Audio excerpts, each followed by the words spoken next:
All right, I stopped my neighbor Lance Peterson from getting his job done because we're doing a fertility talk video on how are we getting fertilizer down in no-till and strip-till, and I'll do more presentation later, but I bugged him. I saw him out here, and he is doing fertilizer for no-till and strip-till, and so I thought we'd get his introduction of what he's using for a machine.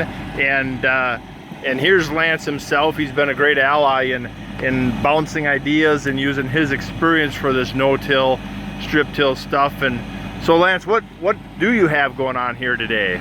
Well, yeah, today we're side dressing dry urea, putting on our corn-on-corn strip-tilled acres. We use a Yetter Magnum coulter unit and couple it with a Monte Gen 2 air cart. Allows us to run dry product even into, well, 8th of July, I think today. Works pretty good.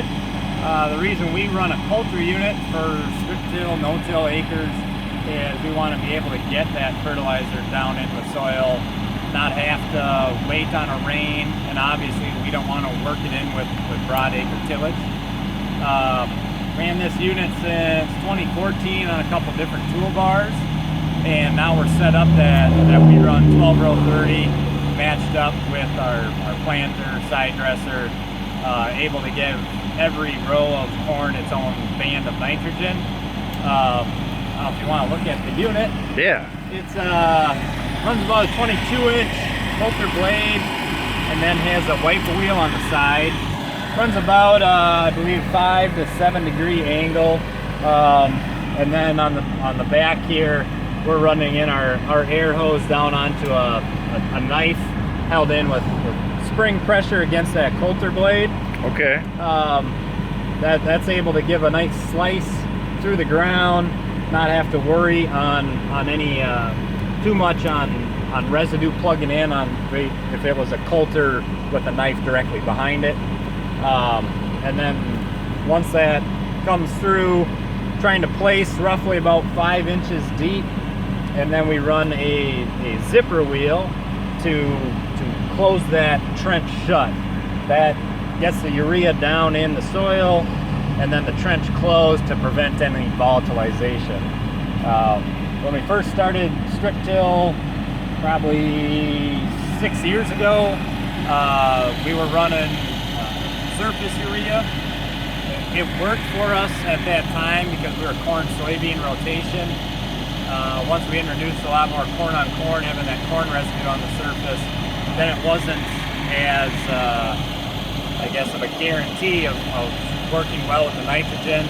Urea might sit on that corn residue too long, even with agrotane, and it just get tied up, not get to the plant. After a few years going back and forth and missing a lot of rain in between, we said, well, let's save some money on the agrotane, go buy a toolbar and some coulter units and be able to band it in the ground. Kind of one thing that we haven't got to too much yet is on the toolbar is we have it set up in modules. So we have 3 rows, 3 coulters on a separate 5x7 toolbar that's separate from the main toolbar.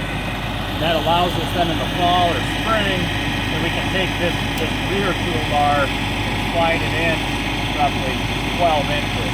And that would allow us to band 12 row 30, fall or spring. And then if we're in the springtime closer to planting, not wanting that band right underneath where we're going to plant, we can be 2, 3, 4 inches off to the side.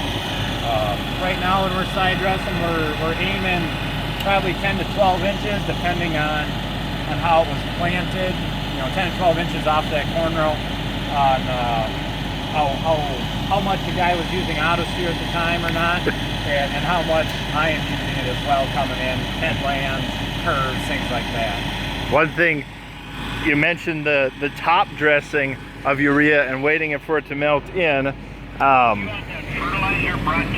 Looking at your soil here, Lance, we just got 3/4 of an inch of rain the other day. Yeah. And we were already kicking up quite a bit of dust, and so that's just another testament to how dry and drought prone we can get. And so that's the nutrient management part there as well, like you said, of laying that urea on top of the soil and then just watching it evaporate away and not get the money where the crop is, which is kind of counterproductive. Yes, I would agree. And so, well, what do you think? You want to take it for a field test and go from there? And I think that should work. all right, Lance, we're in the tractor going. First of all, I got to say, this is my first time riding in the tractor, and this is quite nice. Yeah. I was pleasantly surprised on the headland. You run down a lot less corn than my two-wheel drive tractor with duals, and that steerable Montag really followed your tracks well. So we can't see the row unit terribly well. I'll get a better shot of that, but on this dry side, on the management side, since we're in here, what about how are you able to swath control and things like that? Well, on the running the Gen 2 system through the ISO-bus, that's tied in with our Ag Leader Integra that we run for auto steer and other functions. We run a separate one for the planter and yield monitor and the combine. But on that ISO-bus, we're able to run the swath control for both of our bins, able to shut off left and right halves of each bin as we get to point rows, other areas of the field that if we're going around the curve and things like that. And that's tied in with our auto swath. If you can see on here the two sections, the two halves of the implement. Yeah. And that's able to help us save on some dry product. The previous cart we ran, that was just a single 30-foot swath. This is set up for the dual 15s. Worked out pretty nice. Been 2 days in on running it, and a little bit of a learning curve. And after a couple updates, we were able to make things kind of work flawlessly, I would say, from yesterday morning. Yeah, and then like typical Integra stuff, you're able to do variable rate control and things like that if you really wanted to. Yep. Yeah, you could be set up, as far to running a prescription on here, and then that would tie in with the ISO-bus and be able to have your variable rate zones and be applying the rate of nitrogen that you would want on different areas of the field.